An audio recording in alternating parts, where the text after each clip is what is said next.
চারিদিকে হইচই, কোলাহল আর অবিরাম ছুটে চলা মানুষ। কে কার আগে ছুটছে সেটা দেখার সময় কারও নেই। সবার লক্ষ্য একটাই, কর্মক্ষেত্র, দায়িত্ব কিংবা নিজ নিজ গন্তব্যে পৌঁছানো। এই যাত্রাপথে সবারই একটি মিল আছে, নদী পার হওয়া। কিন্তু একবার তাকান এই নদীর দিকে। ঢেউ আছে কিন্তু শান্ত নয়, পানি আছে কিন্তু স্বচ্ছ নয়, কালো, নোংরা, ভয়ঙ্কর।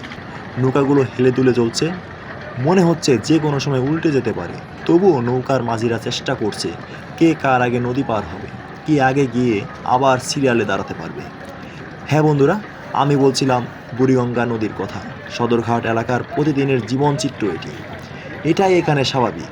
সকাল থেকে গভীর রাত পর্যন্ত এই একই হইচই, এই একই প্রতিযোগিতা, এই ঢেউ, দুর্গন্ধ এবং নদীর দিকে কারো নজর নেই। সবার দৃষ্টি শুধু সামনে, গন্তব্যের দিকে।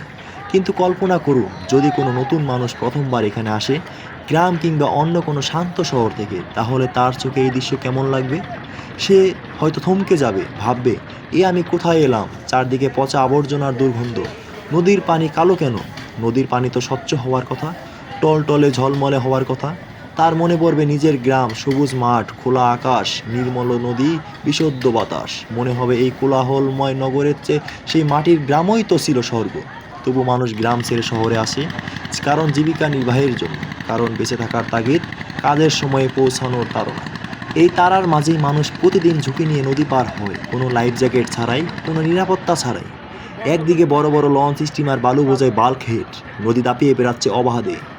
অন্যদিকে ছোট ছোট নৌকায় জীবন হাতে নিয়ে পার হচ্ছে মানুষ। মাঝে মাঝেই ঘটছে দুর্ঘটনা। নৌকায় উঠতে গিয়ে কেউ নদীতে পড়ে যায়, কখনো লঞ্চের ধাক্কায় নৌকা তলিয়ে যায় নদীর গভীরে। এই জীবন সহজ নয়, এই জীবন বড় কষ্টের, বড় বেদনাদায়ক।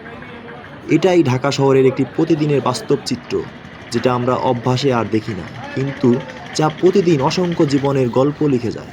বন্ধুরা, আপনাদের কি মনে হয় এই নদী কি শুধু এমনই থাকবে, নাকি একদিন আবার তার প্রাণ ফিরে পাবে? এই প্রশ্ন রেখেই আজকের মতো বিদায়। আমি নির্ঝর রায়, আর আপনারা দেখছেন পথে প্রান্তরে নির্ঝর। ধন্যবাদ সাথে থেকে পুরো ভিডিওটি দেখার জন্য।